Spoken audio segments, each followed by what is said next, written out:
నిత్యానంద సజీవ సమాధి. వివాదాస్పద ఆధ్యాత్మిక గురువు స్వామి నిత్యానంద 2 రోజుల క్రితం సజీవ సమాధి అయినట్లు ఆయన మేనల్లుడు సుందరేశ్వరన్ ప్రకటించారు. హిందూ ధర్మ పరిరక్షణ కోసం నిత్యానంద ప్రాణత్యాగం చేసి సమాధి చెందారని సామాజిక మాధ్యమాల ద్వారా వివరించారు. నిత్యానంద అధికారిక వెబ్సైట్ గానీ యూట్యూబ్ ఛానల్ గానీ సుందరేశ్వరన్ ప్రకటనను ఖండించకపోవడం ఆయన భక్తగణం తీవ్ర విషాదంలో మునిగిపోయింది.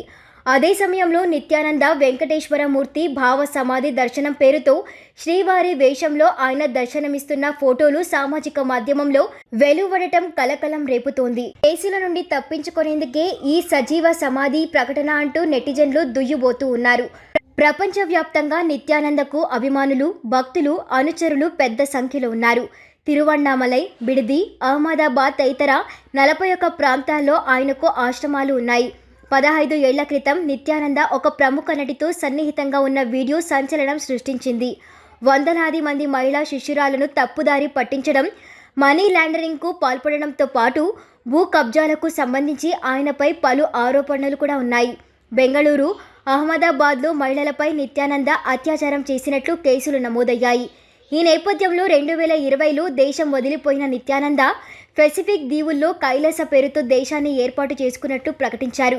స్వామీజీ అవతారంలో ఉన్నప్పటికీ నిత్యానంద విలాసవంతమైన జీవితాన్ని అనుభవించారు. వందల కోట్లతో కైలాస దీవిలో కొనుగోలు చేసినట్లు సన్నిహిత భక్తులు చెబుతూ ఉన్నారు. ఆయన ఆస్తుల విలువ దాదాపు 4,000 కోట్లు ఉంటాయని అంచనా వేస్తూ ఉన్నారు.